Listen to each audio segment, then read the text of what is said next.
Bonjour à tous, aujourd'hui nous allons vous présenter un article qui tente d'investiguer le concept de l'inhibition comportementale et de comprendre le lien éventuel avec le bégaiement.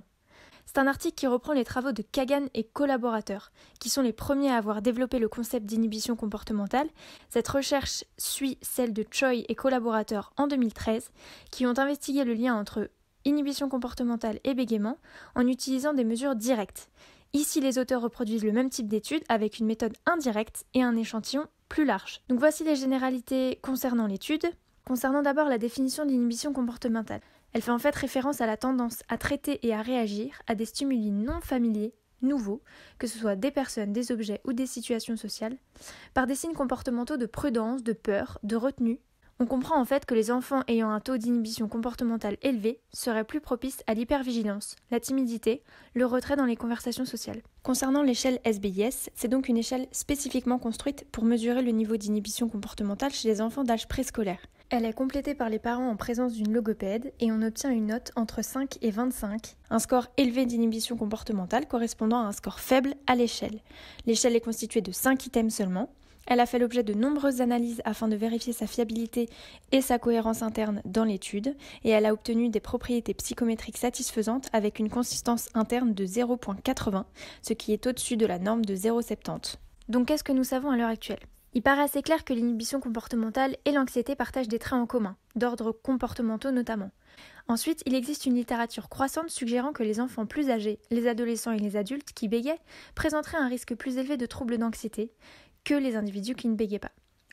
Qu'est-ce que l'on ne sait pas encore ? La relation de causalité entre l'inhibition comportementale et l'anxiété n'est pas encore connue.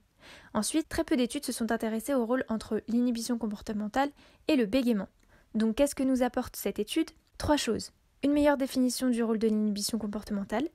Elle vient également combler le manque de données concernant l'inhibition comportementale et le bégaiement en étudiant leur interaction. Et elle vient valider un outil concret permettant de prendre en compte cet aspect au sein de la clinique.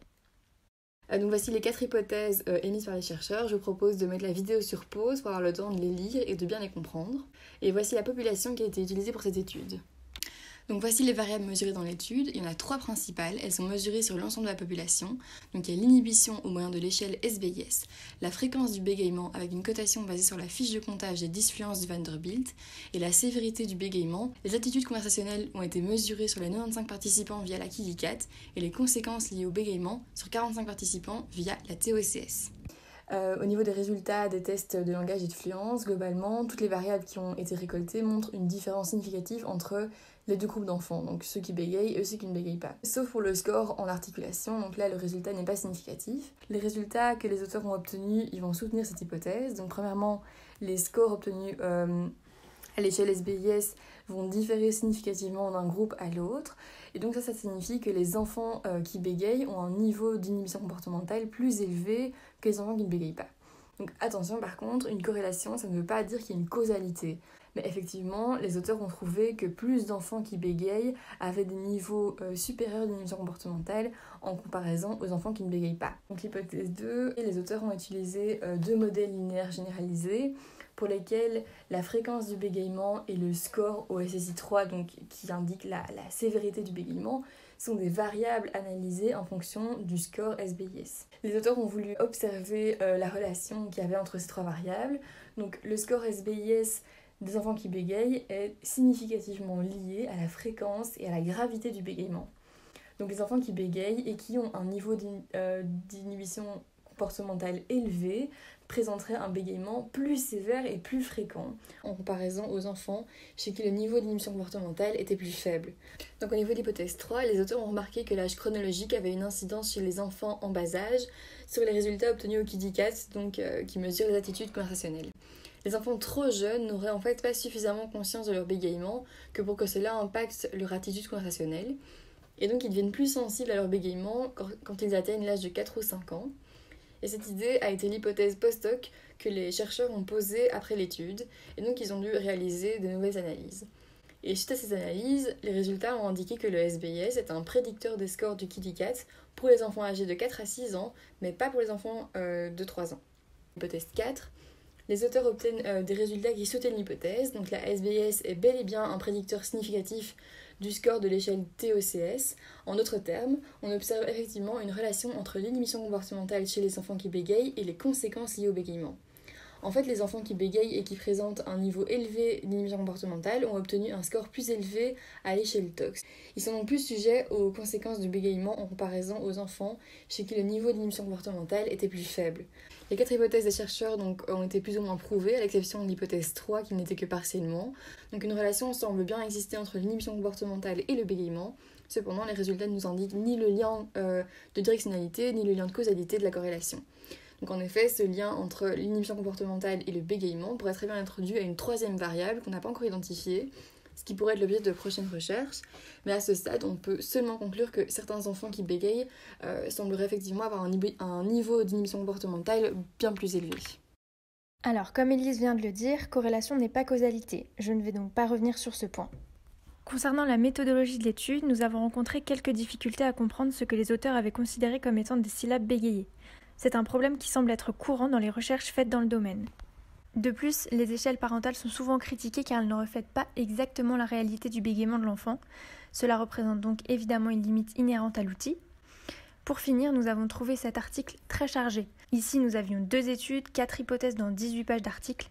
Donc ce sont à la fois des articles très riches et très intéressants, mais c'est donc finalement assez compliqué de comprendre leur objectif principal. Nous avons relevé quelques implications cliniques intéressantes. Donc un rendez-vous chez la logopède en cabinet étant une situation nouvelle, on imagine facilement qu'un enfant inhibé fera face à un gros challenge.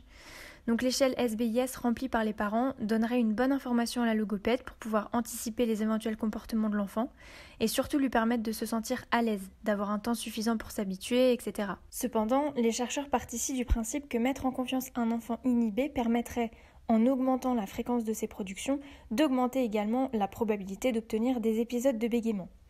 Nous pouvons malgré tout penser que mettre à l'aise un enfant inhibé pourrait le détendre et donc réduire ses épisodes de bégaiement. En fait, on pense qu'il pourrait y avoir des enfants qui réagissent d'une manière ou de l'autre, et pas qu'il y ait une bonne réponse à cette situation. Donc cela nous renvoie directement à la grande hétérogénéité des personnes qui bégaient. En pensant à ça, on comprend également que les résultats apportés par l'étude sont une avancée dans le domaine du bégaiement, dans le sens où nous avons découvert ce lien, et même s'il n'est pas certainement valable pour tous les enfants qui bégaient, le fait qu'il le soit pour au moins une partie des enfants de l'échantillon nous permet de considérer l'inhibition comportementale comme étant un facteur d'interaction avec le bégaiement et qui peut donc être utile de le mesurer facilement à l'aide d'une échelle. Ce qu'il faut retenir de cette étude, c'est que les chercheurs ont investigué un aspect du tempérament assez méconnu à l'heure actuelle. Leur étude s'inscrit dans la volonté d'investiguer davantage les variables émotionnelles, environnementales, qui s'organisent autour de l'enfant qui bégait. L'inhibition comportementale reste donc une facette du tempérament mal connue, mais il semblerait qu'elle soit stable tout au long de la vie. Nous restons dans les prémices des recherches faites à ce sujet. Nous pensons que l'étude ici ne nous donne que de maigres informations concernant le lien entre l'inhibition comportementale et le bégaiement.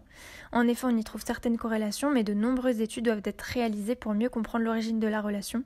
Au vu de l'immense hétérogénéité des personnes qui bégaient, il semble assez logique que nous ne trouvions pas une mesure similaire chez toute personne qui bégait, et donc que cette étude représente finalement une véritable avancée dans le domaine du bégaiement. Nous avons traduit ici l'échelle en français, qui est téléchargeable via le lien qui se trouve sous la vidéo.